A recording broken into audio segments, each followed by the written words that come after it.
어, 네, 여러분, 날씨가 많이 추운데 감기 걸리지 않게 건강 유의하시고, 특별히 이제 조금 시원해지면서 책을 읽기가 좋은 계절인 것 같습니다. 성경 말씀 많이 읽으시고요. 바쁘잖아요, 그쵸? 시간이 없죠? 유튜브 5분만 적게 보시면 하루의 분량을 충분히 읽을 수 있습니다. 그래서 옆에 있는 지체에게 이렇게 이야기하겠습니다. 하나님의 말씀을 사랑합시다. 네, 하나님의 말씀을 사랑하고 함께 읽을 수 있으면 좋을 것 같습니다. 특별히 여러분, 이번 동계수련회가 너무 기대되는 건 이번 동계수련회 때 여러분 하나님의 말씀에 더 가까이 푹 잠길 수 있는 시간일 것 같습니다. 그래서 은혜를 사모하고 집중하기 원하는 마음으로 함께 참여할 수 있으면 좋을 것 같습니다. 여러분, 긍정의 힘 들어본 적 있으신가요? 네, 유명한 책입니다. 그리고 긍정의 힘 다음 책이 뭔지 아세요? 잘 되는 나, 뭐 이런 그 책이 있습니다. 이제 적극적 사고 방식에 관련된 내용이죠. 여러분, 감사는요 습관에 가깝습니다. 감사하면 좋은 일이 일어난다는 믿음을 많은 사람들이 갖고 있습니다. 감사하는 멘트가 여러분 감사를 만들어내지는 않죠? 감사하다, 고맙습니다, 이렇게 얘기한다고 고맙게 느끼지 않는 것처럼 말이죠. 사실 감사하는 멘트 자체보다는요 감사하는 삶의 태도가 중요합니다. 여러분, 누군가에게 감사하다는 표현을 한다는 것은 무엇을 이야기할까요? 자기가 받은 혜택, 은혜가 누군가로부터 흘러온 것임을 기억한다는 것이고, 그렇게 받은 혜택과 나에게 그 혜택을 준 사람, 그 대상을 바라보며 좋은 태도를 취하는 것입니다. 그와 같이 좋은 태도를 갖고 있는 사람들에게는요 반드시 좋은 것들이 흘러 들어오게 되어 있습니다. 그래서요 여러분, 감사하면 좋은 일이 일어난다는 것은 어떻게 보면 감사하는 삶의 태도 자체에 들어오는 축복을, 좋은 영향력을 가리키는 것일 겁니다. 반대로 여러분, 불평은 어떻습니까? 불평은 그 자체로 저주를 불러일으킬까요? 여러분, 불평하는 사람은 반드시 심판받는 겁니까? 여러분, 방금 전에 얘기한 것과 동일합니다. 불평은 멘트가 아니라요 삶에 대한 태도입니다. 불평이 터져나올 때 그것 자체로 혼이 나지는 않습니다. 어려운 상황에서 터져나오는 불평은요 어려움을 겪고 있는 사람의 입장에서는 어쩌면 당연한 것일지도 모릅니다. 하지만 여러분, 불평이라는 것이 감정에만, 그리고 그 멘트에만 국한되는 것이 아니라 삶 전체에 들어와서 어떤 사람을 사로잡고 있다면 그것은 분명히 지양해야 하는 것입니다. 당연한 불평의 감정, 그 홍수와 경랑을 지난 뒤에는요 우리가 불평하고 있는 이 상황에 대한, 그리고 불평하고 있는 나라는 사람이 지니고 있는 태도에 대한 평가가 필요합니다. 여러분, 우리가 믿음의 여정을 시작할 때 처음 시작하는 모든 사람들이 진지하게 믿음의 여정을 밟아가지는 않습니다. 하지만 여러분, 기억하십시오. 여러분의 삶은요 하나님 앞에서 진지해야 합니다. 왜냐하면 여러분의 삶은요 너무 소중한 것이기 때문입니다. 여러분, 하나님이 여러분의 삶에 좋은 일을 행하기 원하신다면 여러분의 삶에 하나님이 좋은 일을 행하실 수 있는 명분이 만들어져 있어야 됩니다. 통로가 만들어져 있어야 합니다. 여러분, 아침에도 몇몇 지체들이랑 이야기를 했었는데, 여러분, 내가 사랑의 사람이 되고 싶은 소망이 있습니다. 그럼 어떻게 될까요? 갑자기 사랑이 팍 들어와가지고 쫙 주입돼가지고 온몸에 사랑이 쫙 퍼진 다음에 사랑의 사람이 되는 걸까요? 아닙니다. 하나님이 부어주시는 지혜와 하나님이 허락하시는 사랑의 개념과 사랑의 대상을 향한 실제적인 행동들이 필요합니다. 제가 엊그저께 금요 심야 예배가 끝나고 고3이 된 친구들이 와 있더라고요. 이제 요즘에 고등부 애들이 이제 금요 심야에 조금씩 옵니다. 한 6명, 7명씩 오는데 고3이 된 아이들에게 제가 가서 말을 걸었습니다. 야, 너 고3이냐? 애들이 되게 저를 극혐하는 표정으로 막 보는 거예요. 그래서 제가 꼰대짓을 하나 했습니다. 야, 내가 이런 얘기 하려고 하는 거 맞는데 너희들이 성적 올리는 방법 하나 가르쳐 줄게. 듣고 싶지 않아도 들어. 딱 한 달에 한 개씩만 안 하던 공부를 조금씩 더해. 한 달에 한 개씩만. 그렇게 12달 쌓으면 그래도 성적이 오를 거야. 아이들 어떻게 얘기했을까요? 이러고 갔습니다. 뭐 하냐 안 하냐는 그 친구들의 몫이죠. 여러분 근데 진짜 그렇게 하면 성적이 오를까요? 안 오를까요? 뭐야 이 믿음 없는 표정 뭐예요? 올라요. 왜요? 안 하던 것들이 덧붙여졌기 때문입니다.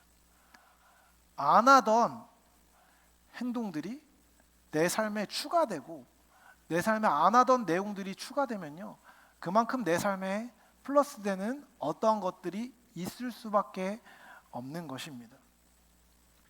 여러분 믿음의 여정을 밟아가는 것에서도 마찬가지입니다. 우리가 밟아가는 삶의 하나하나의 상황에 대해서 아무 생각 없이 스쳐가서는 안 됩니다. 지금 나는 어디 있는가? 여기서 하나님은 나를 어떤 곳으로 인도하고 계시는가? 인도하기 원하시는가? 그리고 지금 나는 어디를 향해 가고 있는가? 그리고 여기서 보고 알려주시는 것을 어떻게 배워야 할 것인가? 그 배움이 어떻게 적용되며 살아야 하는가? 그것을 진지하게 고민해야지만 성장이 일어나는 것입니다. 제 눈앞에 지금 이제 영탁 형제님이 보이는데, 여러분 엄청나게 정직한 일을 하고 있는 거 알고 계시죠? 영탁 형제님은 몸으로 운동을 하는 일을 합니다. 여러분 그러면 어떻게 되죠? 운동하면 티가 납니다. 요즘에 영탁 형제님하고 같이 운동하고 있는 몇몇 친구들이 있는데 보입니다. 왜요? 하니까 빠지고, 안 먹으니까 빠지고, 먹으면 찌고. 정직한 겁니다. 그렇죠? 들어가면 들어가는 것의 결과가 있고, 나오면 나오는 것의 결과가 있는 것입니다. 여러분 몸에만 그런 게 아닙니다. 우리의 영혼에도 마찬가지이죠. 우리의 영혼이 고개를 너무 절레절레 흔들지 마세요. 우리의 영혼이 배워야 하는 것들이 있다면 그것을 배우고 적용할 때 우리 안에 제대로 된 성장이 일어나는 것입니다. 여러분 그리스도인의 삶에 어떻게 배움이 적용될 수 있는지, 그와 같은 여정이 오늘 우리가 함께 읽은 본문에 잘 기록되어 있습니다. 오늘 함께 읽은 본문은요, 홍해에서 나온 사건 바로 뒤에 오는 것입니다. 하나님은 홍해에서 물로 이집트의 말과 적군을 가볍게 물리치셨습니다. 더 나아가서 백성의 마음 안에 있는 강팍함과 자기 중심성까지도 이겨내셨습니다.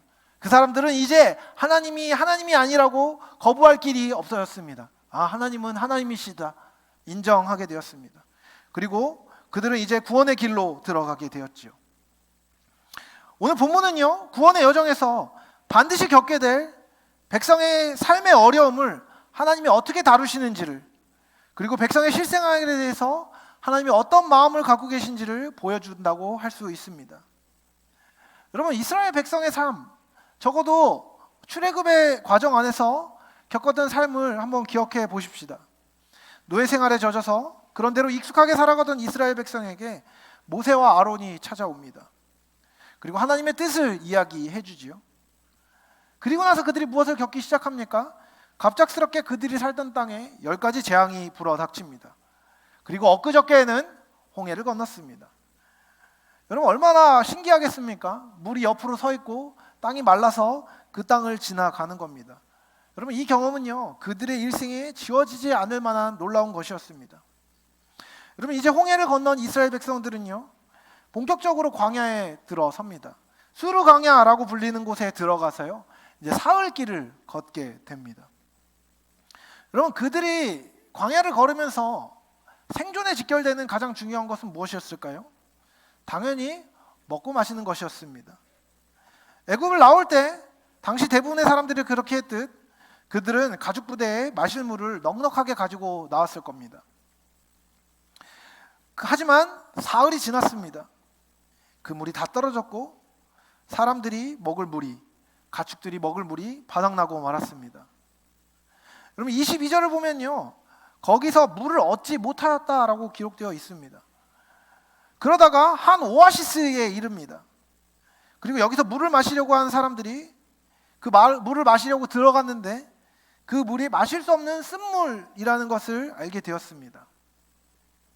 결국 모든 기대는 무너집니다. 그들의 마른 목을 축일 방법이 사라진 것입니다. 한없는 실망감에 젖은 백성들은 모세를 원망합니다. 여러분 불과 3일 전에 홍해를 건너서 이제 살게 되었다고 신나했던 사람들이 딱 3일 지나니까 바로 모세에게 원망의 화살을 쏘아대고 있는 겁니다. 은혜에 대한 감격의 유효기간은 3일이었던 겁니다. 우리가 비슷하죠? 수련회 갔다 와서 은혜의 유효기간이 3일인 거랑 비슷한 느낌입니다. 여러분, 이렇게 되면 이제 모세가 궁지에 몰리게 되죠. 궁지에 몰린 모세는 어땠을까요? 못 마신 물이 가득한 오아시스에서 그가 할 수 있는 일은 무엇이었습니까? 기도밖에 없었습니다. 그를 인도해내신 하나님께 모세가 부르짖습니다.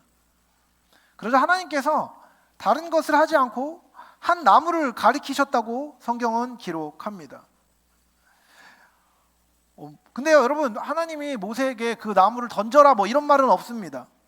그런데 어떻게 알아듣는지는 모르겠지만 모세가 그 나무를 물에 던집니다. 그리고 놀랍게도 그 물이 달게 되지요. 그런데 그렇게 물이 마실 수 있게 된 뒤에 하나님께서 하신 일은 좀 이색적입니다. 여기서 하나님은 이스라엘 백성을 향한 법도와 율례를 갑자기 정하십니다. 그리고 거기서 그들을 시험하시며 이렇게 말씀하십니다. 여러분, 하나님이 시험하기 원하시는 것은요, 그 백성이 약속을 지킬 수 있는 존재인지 아닌지에 대한 것이었습니다. 여러분, 여기 이 마라라는 곳에서 주어진 율법과 규례는요, 복잡한 게 아닙니다. 하나님을 따르는 삶에 있어서 가장 원칙이 되는 것입니다. 무엇인지 아십니까? 하나님의 말을 들어 순종하고 하나님의 눈앞에 의를 행하며 계명에 귀를 기울이고 규례를 지키라고 이야기합니다. 이 말을 한마디로 얘기하면 뭡니까? 하나님의 말을 듣는 것입니다. 여러분, 그렇게 되면 어떤 일이 일어날 거라고 말씀이 기록합니까? 그들이 이전에 애굽에서 보았던 10가지 재앙에서 보았던 질병과 어려움이 그들에게 내려지지 않을 것이라고 하나님이 약속하십니다. 왜요? 여러분, 그 말씀의 끝에 보면 하나님이 당신을 계시하시는 내용이 나오는데 하나님이 당신을 치유하시는 분으로 백성에게 소개하고 있습니다. 여러분, 마라라는 이 쓴물이 있는 곳에서 하나님은 이 나무를 통하여서 이 물을 달게 만드셨습니다. 이것은요, 하나님의 치유가 임한 결과임을 하나님이 말씀하고 계시는 것입니다. 여러분, 그리고 이 사건이 일어난 뒤에 이제 이스라엘 백성들이 다른 곳으로 이동하는데 그곳이 어느 곳입니까? 엘림이라는 곳입니다. 여기는 샘이 12개가 있고 종려나무가 70그루 있는 오아시스였습니다. 여러분, 이것은 단순히 지형지물에 대한 이야기가 아니라요, 그들이 회복되고 휴식할 수 있는 땅으로 하나님이 인도하셨다는 것입니다. 하나님께서 이 엘림으로 인도하시는 걸로 출애굽의 초반부, 즉 이집트 탈출이라는 하나의 단원이 마무리됩니다. 여러분, 그 쓴물을 지나고 쓴물이 단물이 된 곳을 지나서 이들이 엘림에 가고 그 엘림에서 쉬었습니다. 이스라엘 백성에게 쉬는 타임이 주어진 것입니다. 여러분, 하나님은요, 출애굽한 뒤에 이스라엘 백성이 구원을 받은 바로 직후에 마실 수 없는 물이 있는 곳으로 그들을 인도하여 내셨습니다. 여러분, 기적적인 사건으로 인해서 구원을 입은 사람은요, 구원을 받았다고 스스로 여기는 사람들은요, 처음 어떤 느낌을 받을까요? 여러분, 처음으로 예수님을 인격적으로 만나면 어떤 감정이 사람들에게 찾아옵니까? 기쁨입니다. 속죄와 새로운 삶을 만나게 되고 허락된 기쁨이지요. 보통 이렇게 좀 극적인 경험, 초자연적인 경험은요, 특별한 자리에서 많이 일어납니다. 부흥회를 한다든지, 수련회를 간다든지, 특별한 말씀을 듣는다든지, 이런 어떤 조금은 일상과는 다른 시간에서 하나님의 은혜가 부어지는 경험을 사람들은 하게 됩니다. 여러분, 그렇게 처음으로 소위 말해서 은혜를 받았다고 얘기하는 그 시간이 얼마나 좋습니까? 그것은 너무 좋습니다. 사람들이 첫사랑으로 표현할 정도로 마음이 뜨거워지고 기분이 좋아집니다. 마음에 기쁨이 넘칩니다. 사람들이 아름다워 보이고 세상이 아름다워 보입니다. 여러분, 그런데요, 그 시간이 끝나고 집에 가면 어떤 일이 일어납니까? 아무 일도 일어나지 않습니다. 집에 가면요, 나랑 어저께 싸웠던 엄마랑 갑자기 관계가 좋아지지는 않습니다. 그 전부터 원수같이 지냈던 친구가 갑자기 나에게 손을 활짝 펴고, 영진아, 우리 이제 잘 지내보자, 라고 얘기하는 일은 일어나지 않습니다. 바뀌는 게 없습니다. 구원을 얻은 뒤에 마주하게 되는 우리의 삶은요, 바뀌지 않은 것이 많이 있습니다. 그리고 이전처럼 집어먹으면 안 되는 것이 너무나 많습니다. 다른 말로 하면 구원을 얻은 뒤에 처음으로 마주하게 되는 것은요, 자기 안에 있는 쓴물이고, 그리고 이전에 마셨던 물들이 사실은 못 먹을 물이라는 깨달음입니다. 여러분, 구원의 감격은요 3일 갑니다. 물을 충분히 갖지 못한 채로 3일 동안의 길을 걸어갈 수 있을 정도의 힘은 줍니다. 하지만 거기까지입니다. 그것이 끝난 뒤에 만나는 것은 마라, 즉 쓴물입니다. 여러분, 회개라는 말은요, 우리 담임 목사님이 매우 즐겨 쓰시는 해석인데, 돌이킬, 회, 고칠, 개 해서 회개라고 씁니다. 그냥 돌이키기만 하는 게 아니라요, 돌이켜서 바꾸는 것을 회개라고 부릅니다. 여러분, 우리가 흔히 회개 기도할 때 어떻게 기도합니까? 하나님, 나는 죄인입니다. 난 이런 죄도 지었고 이런 죄도 지었습니다. 하나님, 잘못했습니다. 용서해 주세요 라고 고백을 합니다. 그리고 하나님을 처음 만나면요, 주를 마음에 맞아들인 뒤에 계속해서 삶의 자리를 이어가게 됩니다. 그렇게 삶의 자리로 돌아가면 뭐가 보이십니까? 무엇이 있습니까? 여전히 깨어진 관계, 여전히 계속되고 있는 내 삶의 잘못된 행동, 죄된 행실들, 의롭지 못한 것들, 음란한 행위들, 교만한 마음들, 추악한 욕심들이 구원하시는 은혜의 자리를 통과한 뒤에도 같은 외양을 갖고 있습니다. 아니, 이전과 다른 삶을 살기로 결정하였는데요, 이전에 내가 저질러 놨던 잘못된 관계들은 없어지지 않습니다. 이전에 저질러 놓았던 잘못된 죄의 결과들은요 없어져 있지 않습니다. 여러분, 그런데요, 그것들은요 갑작스럽게 쓴물이 된 게 아니라 내가 변화됐기에 그것이 쓰게 느껴지는 겁니다. 이전에 당연하게 생각했던 나의 육두문자가 이거 쓰면 안 되는 거네 라고 깨달아지지만 계속해서 씁니다. 이전에 했던 잘못된 관계의 양식들, 다른 사람을 착취하거나 다른 사람을 함부로 갈구거나 다른 사람에게 사랑으로 대하지 못하거나 인색하게 대했거나 아니면 불법을 저질렀거나 음란한 행동들이 이어졌거나, 여러분, 예수를 만나서 은혜를 받기 전까지는 당연하게 기뻐하며 했고 기꺼워하며 했고 거리끼지 않고 했던 행동들이 원래는 원래부터 마실 수 없던 물이었다는 것을 깨닫게 됩니다. 여러분, 그것들은요, 죄된 행동들은요 마시면 안 되는 물이었습니다. 누리면 안 되는 쓴물에 불과합니다. 정말 은혜를 받았다면 그 맛이 다르게 느껴지는 것은 마땅한 일입니다. 그리고 거기서 마주하게 되는 감정은 무엇입니까? 당연히 좌절과 불평입니다. 사람이 어떻게 이 정도도 안 하고 사냐고, 내가 사람인데 어떻게 다른 사람을 미워하지 않고 살 수 있냐고, 이 정도는 할 수 있는 거 아니냐고, 이 정도도 안 하고 어떻게 사람 사는 거라고 할 수 있냐고 쉽게 이야기하게 됩니다. 여러분, 이 쓴물은요 너무나 어려운 일입니다. 그리고 더해서 우리가 만나는 또 다른 쓴물이 무엇이냐면 삶에서 마주하는 어렵고 힘든 난관들입니다. 여러분, 구원을 받은 뒤에, 은혜를 받은 뒤에 삶의 자리에 가면 모든 문제가 눈 녹듯이 해결되면 좋은데 그렇지 않습니다. 마치 나야 고난이라고 얘기하며 우리에게 고난과 어려움은 계속해서 존재감을 뽐내고 있습니다. 여러분, 그렇다면 그 문제들에 대해서 하나님은 어떻게 해결하기 원하실까요? 여러분, 오늘 본문에는요 마라의 쓴물, 이 오아시스에 한 나무가 던져졌다고 얘기합니다. 그래서 여러분, 2000년 기독교 역사에 이 나무를 향한 해석이 얼마나 많았겠습니까? 어떤 사람들은 이게 약초다, 그래서 이제 중화가 된 거다, 아니면 이렇게 정수기다, 뭐 이런 얘기를 하는 사람도 있고, 어떤 사람들은 예수 그리스도께서 죄된 사람들의 삶에 들어갔을 때 그것이 깨끗해지는 것을 예표하는 어떤 상징이며 하나님의 기적이다라고 표현하기도 합니다. 하지만 분명한 것은 무엇입니까?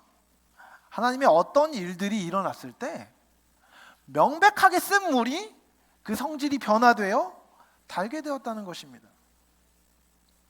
여러분, 하나님이 우리 삶의 주인의 자리를 빼앗고 포악하게 당신의 방법을 강요하시는 폭력적인 분이실까요?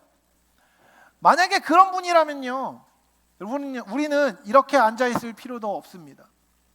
하나님이 굳이 목회자를 통해서 여러분의 삶을 변화시키기 위해서 애쓸 필요도 없습니다.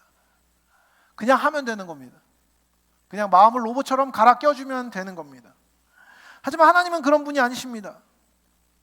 하나님은요, 여러분의 삶에 있는 다양한 쓴물들, 죄된 것들, 어려운 것들, 고난이 있는 것들을 하나님의 방법으로 달게 하십니다. 여러분, 무엇을 통해 하나님은 우리 삶의 쓴물들을 달게 하실까요? 나무라고 얘기하는 하나님의 매개가 되는 하나님의 기적의 방법은 무엇입니까? 가장 먼저는요, 그리스도의 십자가입니다. 십자가가 의미하는 것은 무엇입니까?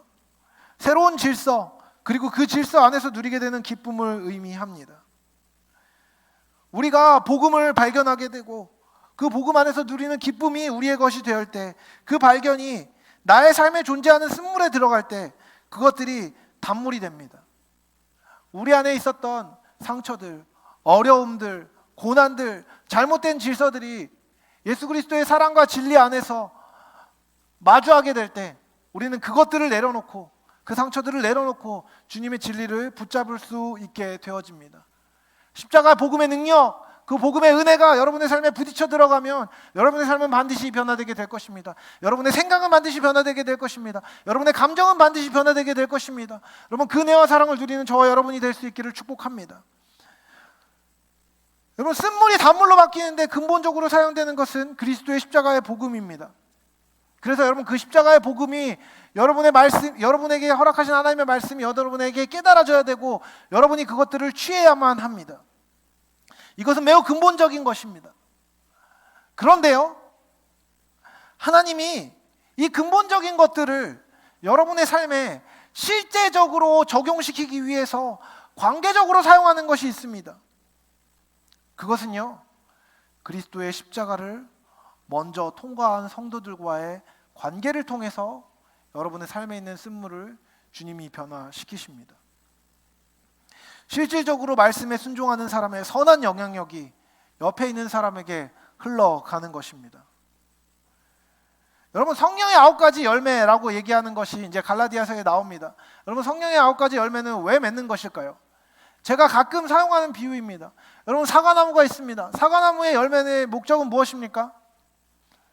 사과나무 열매를 맺은 다음에 그 열매가 맛있다고 사과나무가 그 열매를 와구와구 씹어먹는 장면을 한번 생각해 보십시오. 나에게 난 열매는 나의 것이야 라고 하면서 열매를 뜯어서 막 사과나무가 막 자기 사과를 막 먹는 겁니다. 아무한테도 나눠주지 않고 우적우적 뜯어먹어요. 공포 영화죠. 그로테스크한 장면입니다. 그렇죠? 컬트 영화라고 말해도 과언이 아닐 겁니다.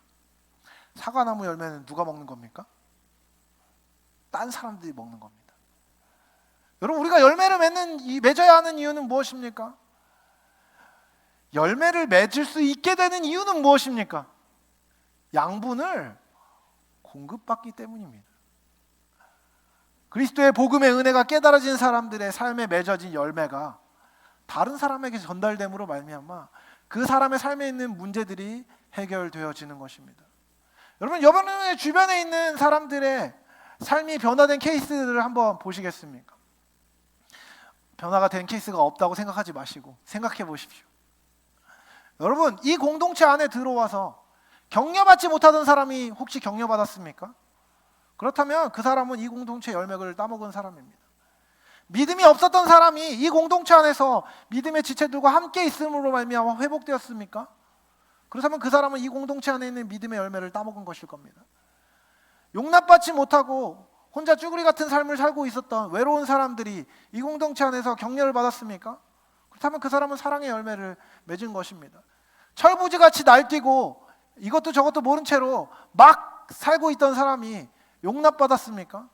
그러면 그 사람은요, 이 공동체 안에서 인내의 열매로 믿음을 향해 나아간 것입니다. 그 열매들이 그 사람의 삶에 있는 쓴뿌리들을 케어내는데 도움이 된 것입니다. 여러분, 그와 같은 사랑의 열매가 맺어지는 곳이 교회 공동체입니다. 그 사람들이 모이는 곳이 구원의 방주인 교회입니다.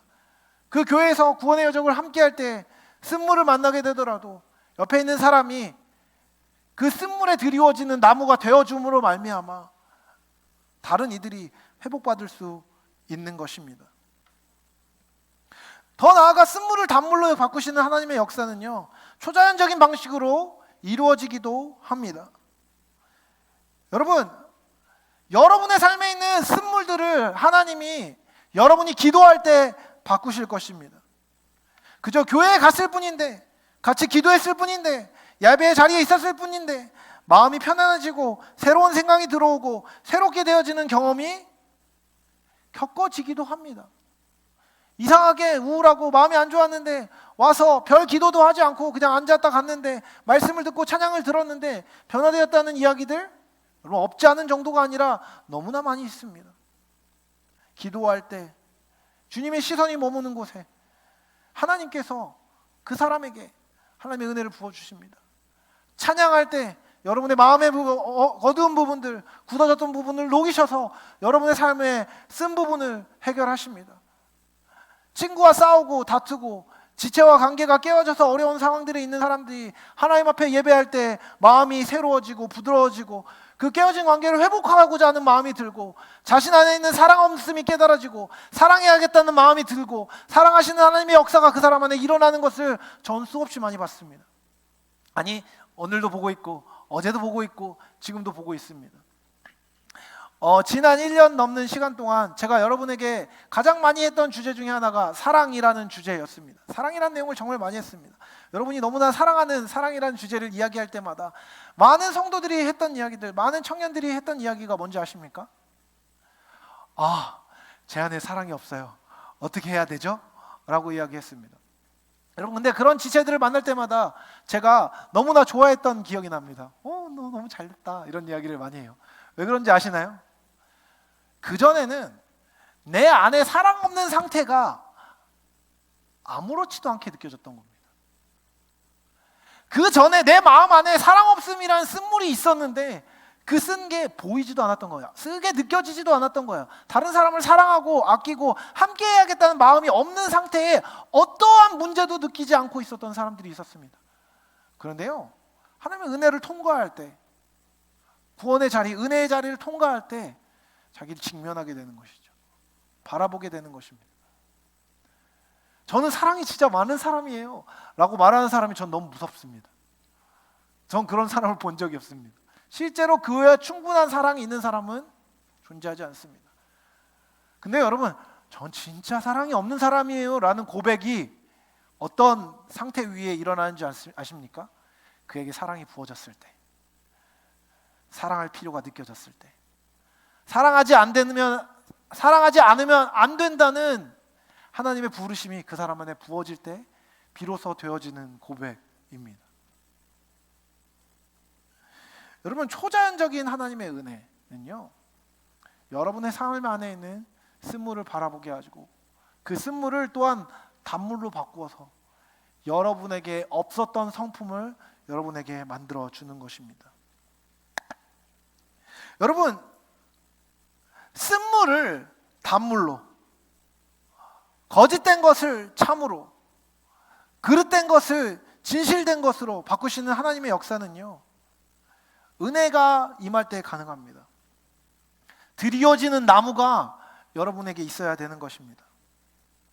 여러분의 삶을 여러분의 노력으로 바꾸는 것이 아닙니다. 하나님이 여러분에게 은혜를 주셔야 합니다. 무엇을 통해서요? 하나님의 말씀을 통해서, 복음을 통해서 여러분에게 은혜가 주입될 때, 여러분 옆에 있는 지체를 통하여서 사랑의 열매가 흘러가기 시작할 때, 하나님의 성령의 놀라운 능력이 여러분 삶에 기도와 찬양과 모든 은혜의 상황 가운데 부어지기 시작할 때 여러분의 삶에는 새로운 은혜가 시작되고 새로운 변화가 시작되는 것입니다. 그리고 그렇게 우리 안에 있는 성질이 바뀌어지면, 은혜가 주어지면 그때 비로소 여러분 법도와 약속이 주어집니다. 왜 그렇습니까? 이제 하나님의 뜻대로 사는 것이 진짜 살 수 있는 방법임을 알게 된 이스라엘 백성에게는요, 하나님의 뜻이, 방법이 중요해지기 때문입니다. 그리고 이게 중요해진 사람들이 자기가 지켜야 되는 법칙이 무엇인지, 내가 지켜야 되는 약속이 무엇인지 비로소 알게 되는 겁니다. 저는 이 말씀을 묵상하면서 다시 한번 목양의 관계에 대해서 좀 생각하게 되었습니다. 여러분, 하나님이 여러분의 삶에 일하시는 것이 여러분에게 유익이 된다는 것을 여러분이 깨달으면요, 하나님의 뜻이 궁금해질 겁니다. 하나님의 말을 들으면 내 삶이 제대로 되는구나라는 것이 알아지면요, 하나님의 뜻이 진짜 중요해지는 겁니다. 근데 그걸 모르면요, 하나님의 뜻을 물을 생각조차 하지 않습니다. 여러분, 제가 여러분하고 목양의 관계를 맺어가면서 가끔 그런 이야기를 합니다. 점점 친밀해지는 관계 안에서는요, 청년들이 저한테 이런 것 저런 것을 물어봅니다. 이런 것 저런 것을 이야기해요. 근데 이야기하지 않고 정하는 것보다 이야기하고 정하는 것들이 점점 더 많아지고, 함께 의논하게 되는 것들이 많아지고, 함께 하는 것들이 많아질 때 청년들이 저와 함께 하나님의 뜻을 궁구하는 것이 유익이 된다고 느끼기 시작하면요, 제가 오라고 하지 않아도 옵니다. 근데 반대로 어떤 유익도 느끼지 못하는 사람들은요, 여전히 안 옵니다. 근데 그게 억지로 되는 건 아닙니다. 내가 오라고 만나자고 부탁해도 그렇게 느껴지지 않는 사람은 절대로 만나지 않고요, 내가 시간 없다고 얘기해도 나하고 얘기해야 될 내용들이 있으면 사람들이 찾아와서 이야기하게 됩니다. 무엇을 이야기하는지 아시겠습니까? 여러분의 삶에 하나님의 은혜가 맛보아져서 여러분 쓴 물이 하나님의 은혜 개입으로 말미암아 단물이 된 경험을 하게 되면요, 계속 그렇게 내 삶의 쓴 물이 단물로 바뀌기 위해서 무엇이 필요한지에 대해서 비로소 궁금해지는 겁니다. 그리고 그렇게 궁금한 사람, 질문이 있는 사람, 의문이 있는 사람에게 하나님이 무엇을 주신다고요? 당신의 율법과 약속과 믿음을 허락해 주시는 겁니다. 여러분, 마라를 지나 마라가 단물이 되고, 그리고 법도와 약속이 주어지는 여기서 말씀이 끝나지 않는다는 것을 기억하십시오. 하나님께서는 이스라엘 백성을 이와 같은 은혜의 경험, 치열한 경험, 씁쓸하고 힘든 것들을 겪어서 마침내 변화되는 경험이 있은 뒤에 이 마라라는 이 오아시스로부터 엘림으로 인도하십니다. 엘림은 아주 큰 오아시스였습니다. 거기는 12샘과 70주의 종려나무가 있었습니다. 많은 성경학자들이 이 엘림을 마라의 완성이라고 이야기합니다. 우리는 마라 같은 광야를 계속해서 지납니다. 믿음의 삶을 살면요, 쓴물이 있는 곳을 계속해서 지날 수밖에 없고, 어려운 일이 있는 것을 반복해서 지날 수밖에 없습니다. 여러분, 제가 예언할 수 있는 게 있습니다. 혹시 어저께 어려움을 겪으셨습니까? 그 어려움이 극복되셨습니까? 여러분, 한 달 뒤에 더 어려운 일이 일어날 수도 있습니다. 2달 뒤에 이전에 관계에 문제가 있었던 사람보다 더 힘든 사람이 나타나서 여러분을 괴롭힐 수도 있습니다. 아마도 그럴 확률이 대땅 클 겁니다. 대학원을 졸업하십니까? 사회에 나가면 더 힘들 겁니다. 저주를 하는 게 아니라요, 그게 삶에 대한 전망입니다. 근데요, 여러분, 그 마라 같은 광야를 지날 때마다 하나님은 나무를 준비하시고 그것들을 달게 하실 수 있는 분이십니다. 달게 하시는 분이십니다. 하나님께서는 이스라엘의 이 짧은 경험을 통해서 성도가 앞으로 걸어가야 할 길을 너무나 분명하게 보여주십니다. 주를 인도인 성도인 우리는 궁극적으로 엘림이라는 쉬는 땅에 들어가게 됩니다. 12샘과 70주의 종려나무 숫자는요, 이스라엘 12지파와 70장로에 대응되는 수로 하나님의 구원의 풍성함과 충만함을 상징합니다. 이것은 부족함이 없음을 이야기합니다. 우리는 언젠가 조금의 부족함도 없는 기쁨의 장소에 이르게 될 것입니다. 하지만 여러분, 그것을 기억해야 될 것이 있습니다.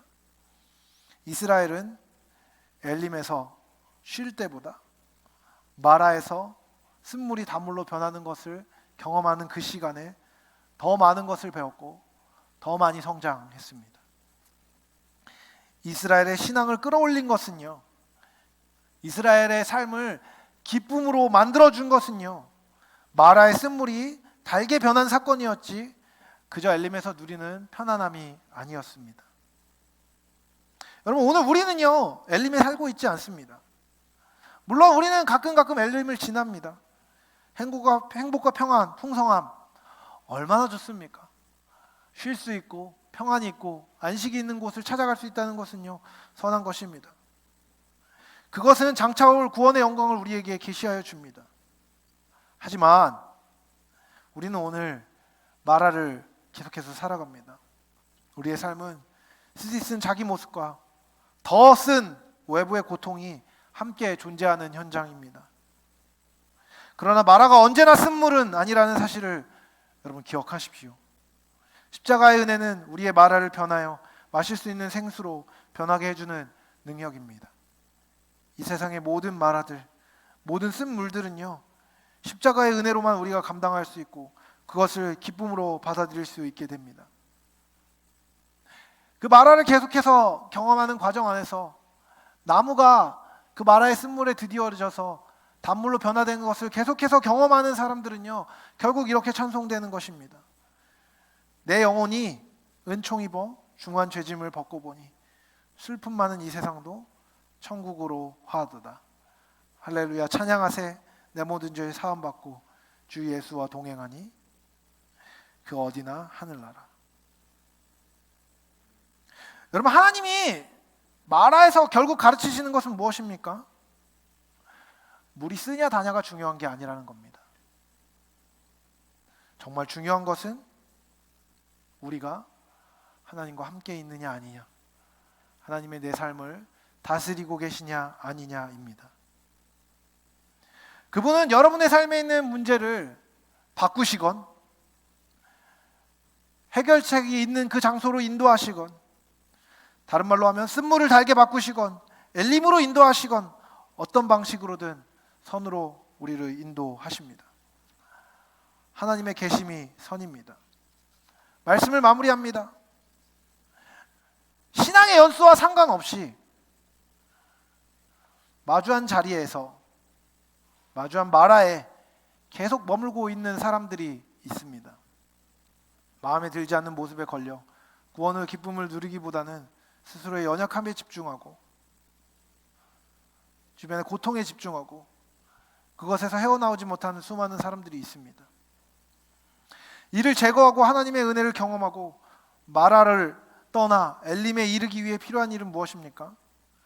하나님이 일하실 수 있도록 자기를 내어드리는 것입니다. 여러분, 마라의 쓴물이 변화된 것은요 모세가 어떤 능력을 벌인 것이 아니라 하나님이 가르치신 그 나무를 드리웠을 때였다는 것을 기억하십시오. 하나님의 일하심이 여러분의 삶에 드리워지도록 여러분의 삶을 내어드리십시오. 그럴 때 하나님께서 여러분의 삶에 동행하시며 항상 언제나 여러분의 삶을 선으로 인도하실 것입니다. 그 선하신 하나님을 함께 경험하는 저 여러분이 되시길 사랑하는 주님의 이름으로 축복합니다.